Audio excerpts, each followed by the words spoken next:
فيديو النهاردة هيكون عن أهم مستلزمات للبيبي، غير أساسية ولكن مهمة جدا جدا وهتريحك فوق ما تتصوري. وأنا هنا مش جاية أتكلم عن أعداد سلوبتات ولا عن بيبرونات، أنا جاية أتكلم عن حاجات إحنا ما نعرفش إن هي مهمة، بس مع تجربة 6 شهور أنا هقولك إذا كانت تستحق الشراء ولا لأ. أول حاجة هنبتدي بيها وهي مخدة الرضاعة. مخدة الرضاعة بتاعتي هي من ركراك، عايزه اقول لكم تحفه، ما بتهبطش، مش زي المخدات اللي موجوده في السوق اللي هي بتهبط بسهوله قوي. لا ما شاء الله جميله، ما بتهبطش خالص ومريحه كمان. بيبقى فيها كليبسات كده من ورا عشان لما تلبسيها تبقى قافله عليكي كويس وما تتزحلقش وانت حاطه عليها البيبي او حاجه. انا هنا بكلمكم عن عيوب كل مخدات الرضاعه اللي هي التجاريه او المنتشره في السوق. فالمخده دي من ركراك الصراحه جنبتني كل المشاكل، زي ما انتم شايفين ما بتهبطش وتحفه تحفه تحفه. هي كمان الكفر اللي بره ده على فكره يا بنات بيتشال وبيتغسل عادي جدا. في نوع تاني من نفس البراند، الكفر من بره مرسوم عليه رسومات شكلها حلو بس غالي بصراحه، يعني ممكن ضعف سعر المخده دي. ف يعني مش محتاجين انتوا حاجه ملونه وشكلها حلو، المهم ان هي تبقى بتأدي الغرض. تاني حاجة مهمة قوي قوي هي البيبي راب، واكيد كلنا بقينا عارفين ان هي مهمة مؤخرا، انا ملاحظة ان امهات كتير بقت بتشتريها. بس للي ما يعرفش، البيبي راب هتوفر عليكي مجهود كبير قوي قوي، وهتوفر عليكي اكتئاب ممكن يجيلك في اول وانت في اول شهرين 3 بتبقي حاسة ان انت متأيدة مش عارفة تعملي حاجة في البيت. عايزه اقول لكم ان هو بيشيل البيبي من اول يوم، بيبقى ليه لفه كده معينه، هو ما شاء الله طويل قوي زي ما انتم شايفين. واول بس كم مره بيبقى صعب، بعد كده بتتعودي وبتتعلمي ازاي بتلفيه. ممكن تشوفوا اي فيديو على اليوتيوب عشان تتعلموا ازاي يتلف. عايزه اقول لكم يعني انا استخدمته كتير قوي زي ما انتم شايفين، هو متبهدل. لقيت فيه مميزات كتيره الصراحه. اولا هو طبعا بيقوي العلاقه ما بين الام والبيبي. كمان اللي هو بيحسس البيبي ان هو كانه لسه في الرحم، فبينام نوم عميق بسهوله، مش بتحتاجوا ان انتوا تقعدوا ساعه تناموا في البيبي. بيبقى حلو قوي صراحه في الشتاء بالذات. ممكن في الصيف بيبقى شويه بيحرر، بس في الشتاء هتلاقوه يعني بيفيدكم بشكل مش طبيعي بجد. من الحاجات المهمه قوي قوي، قد تكون رقم 1 في الليسته اللي انا بتكلم عنها. ثالث حاجه هنتكلم عنها هي مبرد الاظافر الكهربائي، او هو بيشتغل بالبطاريه. عايزه اقول لكم انا عندي قصه مع المبرد ده بجد بجد. انا يعني كنت شارياه اصلا من قبل الولاده، يعني انا كنت اوريدي شارياه، بس انا كنت فاكره ان هو حاجه من الحاجات اللي طالعه موضه جديده وكده، وحلو ان انا اشتريه اجربه. فكنت شارياه، وكنت في نفس الوقت شاريه كمان القصافه العاديه بتاعه الاطفال اللي هي بتبقى صغيره قوي. وكنت شاريه نوع حلو والله، وكان غالي وكل حاجه. بس اللي حصل ان انا كنت خايفه استخدم المبرد، وقلت استخدم القصافه في اول شهر من الولادة. كالبيبي بقى بدأت بقى ضوافره ان هي تطول وكده.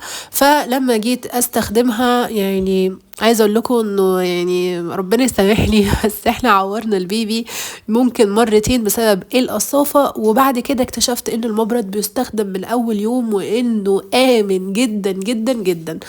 عايزه اقول لكم ان هو كمان زي ما انتم شايفين كده بيبقى فيه القطعه دي كلها، في قطع خشنه وفي قطع بتبقى ناعمه حسب البيبي سنه قد ايه. بعد الاستخدام اكتشفت ان هو لما بيتحط على الجلد بيقف لوحده، يعني هو بيبقى شغال عادي، بس هو شغال على الحتت اللي هي الخشنه بس، على يعني اللي هو الاظافر بس. لكن مجرد ما تحطيه على الجلد او ان هو يلمس جلد البيبي مثلا بالغلط، هو اصلا بيقف تمام. فهو ده اللي بيخليه امن. وكمان القطع بتاعته زي ما انت شفتوا، في منها ناعم قوي وفي منها يعني انت تختاري القطعه اللي تحس ان انت مرتاحه معاها. اي نعم الناعم هياخد وقت اطول في الشغل، بس يعني مثلا البيبي لو صغير قوي لا نختار قطعه ناعمه احسن. حابه اقول لكم ان انا بستخدمه لنفسي عادي جدا لان هو فعلا جميل قوي قوي، وبيبرد كده بشكل لطيف. بتحط فيه بطاريه وخلاص. انا بقيت معتمداه بعد كده، لانه القصافه فعلا فعلا مش امان نهائي. ما انصحش حد ان هو يجرب، وبجد والله مهما حاولتوا تبقوا حريصين هتعوروا البيبي للاسف. فخليكم مع المبرد. الحاجه اللي بعد كده وهي ورده الاستحمام. زي ما انتم شايفين بتتحط في الحوض بكل سهوله، وبتبقى كده بتريح قلبك. تحطي البيبي مش خايفه ان هو راسه يتخبط، مش خايفه ان هو يزحلق، مش خايفه اي حاجه. تحط كمان في البانيو، لو هو عنده بانيو صغير بتحميه فيه تحطيه كمان كمان في البانيو بصراحه من احلى الاختراعات. انا يعني بالذات النيو ماميز بتبقى الام في البدايه خايفه قوي ان هي تحمل بيبي لوحدها، وبتبقى عايزه كده 3 4 يمسكوه معاها. لا، ده ما تخافيش، بيخلي البيبي ما يتزحلقش، فالدنيا بتبقى سهله وبتبقى بسيطه وبيطلع ينشف عادي جدا، وممكن تحطيه في الشمس وكل حاجه بتبقى زي الفل. الحاجة اللي بعد كده وهي الشفاط، وانا هنا بتكلم على الشفاط بشكل عام، مش لازم تجيبي شفاط كهربائي غالي. الشفاط بتاعي كهربائي لان انا عانيت من مشاكل مع الرضاعة الطبيعية، فكنت شارية شفاط كهربائي، يعني اعتقادا مني ان انا ممكن احتاج ان انا اعمل تشفيط حصري او حاجة، اللي هو ان انا يعني ارضع البيبي عن طريق التشفيط فقط. بس الحمد لله ان انا ما احتاجتش لكده. وكمان الشفاط بتاعي اكتشفت بعد كده ان هو مش قوي كفاية للتشفيط الحصري، هو متوسط، يعني الموتور بتاعه متوسط، بس كان بيأدي الغرض جدا. هو طبعا بيبقى مستويات، في مستوى بيعمل مساج، وفي مستوى تاني اللي هو بيبتدي ان هو يشفط في اللبن. الشفاط على فكرة من الحاجات اللي انت ممكن تحتاجيها في حاجات كتير جدا. ممكن تحتاجيها لتحفيز الطلق، ممكن تحتاجيها كمان بعد كده لو انت عاملة ومحتاجة ان انت تسيبي لبن للبيبي، وكمان عشان اعادة الارضاع، عشان لو البيبي مش عارف يعمل التقام صحيح، لو عنده التباس، حلمات. وكمان بتيجي معاه الشنطة دي، هي بيبقى فيها كمان قطعة كده زي النبل، كأنها ببرونة عادية. بعد ما تخلصي شفطة تحطي اللي هو النبل دي عادي جدا، وبتبقى ببرونة. وكمان في معاه قطعة تانية، النوع اللي انا جايباه في معاه قطعة تانية لو انت عايزة تشفطي وفي وضع الاستلقاء، فهو بصراحة تحفة قوي قوي. الحاجة اللي بعد كده هي الشيالة، وهنا بنتكلم على شيالة بتاعت بره البيت. انا بعتبر البيبي راب حاجة جوه البيت، في امهات بتستخدمه بره البيت، بس انا الصراحة ما برتاحش فيه بره البيت. الشيالة دي بتبقى امان اكتر، وبتبقى شكلها اشيك كمان، وخامتها بتبقى افضل، بتستحمل. طبعا في انواع شيالات كتير، في براندات كمان محليه وتحفه قوي والله. مش محتاجه تشتري حاجه ب1000 جنيه ولا 1000 وشويه، يعني ممكن تشتري حاجه بسعر باقل من كده كمان، او بنص السعر ده، وهتلاقيها برضو يعني شايله معاكي كويس قوي. الشايله بتاعتي من براند مصري اسمه كانجارو. عيبها بالنسبه لي ان هي ما بتشيلش بيبي سن صغير، هي محتاجه سن 6 شهور فما فوق، ممكن اكبر كمان من 6 شهور. بس هي مريحه للظهر. انا قبل كده كان عندي شياله تانية عاديه، كانت مش مريحه خالص خالص للظهر، فبعد ما عملت سيرش ودورت كان في كذا براند منهم البراند ده. يعني في ناس بتشكر وبتقول ان هي مريحه. ممكن تشوفوا كمان في براندات تانية، اعتقد في براند اسمه مليكه تقريبا، وفي كذا حاجه تاني. انتوا دوروا وهتلاقوا ان شاء الله حاجه مريحه معاكم، بس هي مهمه جدا جدا. اللي بعدها اللي هي الحاجه الصغنونه دي، اللي هي مشمع الغيار، بتتحط في الشنطه بكل سهوله، ويعني عايزه اقول لك بتبقى مريحه جدا ليكي، ممكن تاخديها لاي مكان. وطبعا بتحميلك اي حته انت بتغيري عليها البيبي من ان هي تتوسخ، او يبقى في مثلا طرطشه من هنا او هنا، بتبقى بتتفتح بالشكل ده بسوسته. في انواع تانية على فكره، في انواع كتير، بس النوع ده انا حبيت اجيبه عشان يعني بيدخل للشنطه تحط عليها البيبي بالشكل ده. وهي على فكره ووتر بروف، مجرد يعني لو اتوسخت او حاجه، مجرد ان انت تشطفيها تحت الميه وتنشف وبتبقى زي الفل، ما فيش اي مشاكل خالص. تحطيها بس على حاجه مثلا، يعني على اي مكان يبقى كويس، يعني مناسب لظهرك، عشان ما توطيش وتغيري للبيبي. وزي ما قلت لكم هي ووتر بروف، وبصراحه من الحاجات المهمه اللي انا ما اقدرش استغنى عنها نهائي. نيجي بقى للحاجه اللي بعد كده وهي شفاط الانف. وشفاط الانف فيه نوعين، في نوع اللي هو قبل 6 شهور، وفي نوع اللي هو بعد 6 شهور، بيبقى شبه السرنجه اكتر، بيبقى طبعا مناسب لانه البيبي حرام بيتضايق لما مثلا مناخيره بتتقفل وكده. فشفاط الانف انا شايفاه من الحاجات المهمه، ولكن ما انصحكوش ابدا ان انتوا تجيبوا اللي هو قبل 6 شهور اللي هو في ايدي ده، لا، هاتوا اللي هو بعد 6 شهور، هيفيدكم. لانه قبل 6 شهور غالبا البيبي يعني بياخد وقت عشان اصلا يكون الغدد المخاطيه اللي بتطلع مخاط، فمش هيبقى ليه لازمه قد كده قبل 6 شهور. الحاجه اللي بعد كده وهي فرشه غسيل الببرونات. وهنا استخدمت كنت شاريه براند ترو. هتستغربوا عشان تقولوا يعني هي حتى الفرشه لازم تبقى ليها مواصفات معينه وبراند وكده؟ لا، انا بكلمكم عن تجربه. هوريكم الفرشه اللي انا اشتريتها، اول واحده كانت رخيصه كنت بقول دي فرشه يعني مش محتاجه ان هي تبقى غاليه، بس بعد طبعا تجربه لا، الفرشه لازم يبقى شعرها ناعم، ولازم تبقى متصله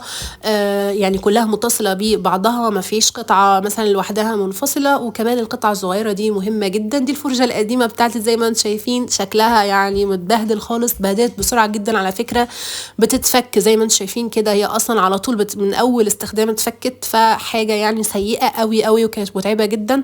فلا انا انصحكم تشتروا حاجه حلوه حتى لو كانت غاليه شويه، بس مش مشكله هتعيش معاكم وهتريحكم. وطبعا لازم طالما في فرشه ببرونات يبقى معقم الببرونات على فكره مهم، ما ينفعش تغسلي الببرونات بصابون عادي، لازم تستخدمي المعقم يكونش فيه مواد كيميائيه كتير، يكون عديم الرائحه زي ما انتم شايفين، ما فيهوش عطر. فبصراحه من الحاجات اللي هي طبعا، وعلى فكره العلبه دي بتقعد معاكم كتير جدا ومش غاليه، فمهمه. الحاجه اللي بعد كده اللي هي ساتر الرضاعه. لو انت بترضعي بشكل يعني رضاعه طبيعيه 100%، فاكيد هتحتاجي ساتر رضاعه سواء بره البيت او حتى جوه البيت لو عندك مثلا ضيوف او اي حد. فساتر الرضاعه من الحاجات مهمه، هاتيها كمان بتبقى مفتوحه شويه من فوق عشان تعرفي تشوفي البيبي وتعرفي تعملي التقام صحيح.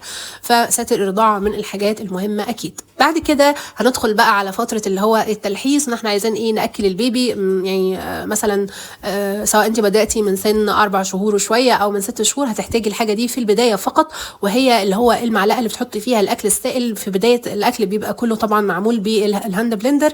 دي مميزاتها ان هي بتخلي الاكل ينزل للبيبي بشكل مستمر، فالبيبي مش بيزهق، لان هم ما بين المعلقه والتانيه تلاقيهم بيصرخوا وتلاقيهم زهقوا مش عايزين المعلقه التانيه تدخل بقهم، فالمعلقه دي بتفضل تنزل بشكل مستمر، فانا شفت ان هي مفيده.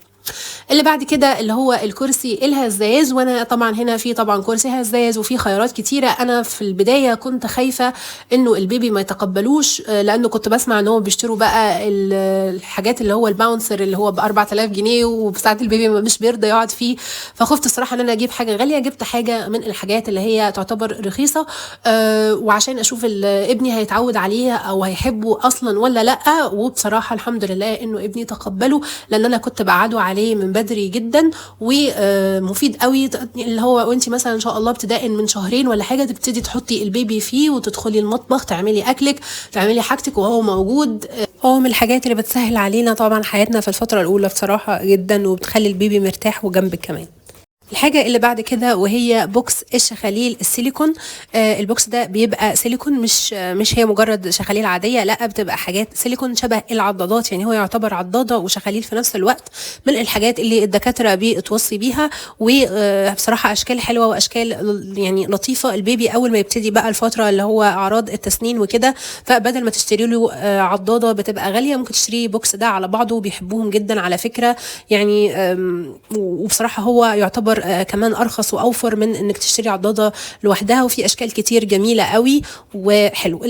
اللي بعد كده اللي هي عضاده الفاكهه، بتبقى مناسبه برضو في فتره التسنين، ان انت تحطي فيها فاكهه ساقعه وبيبقى فيها اخرام بتطلع الفاكهه منها.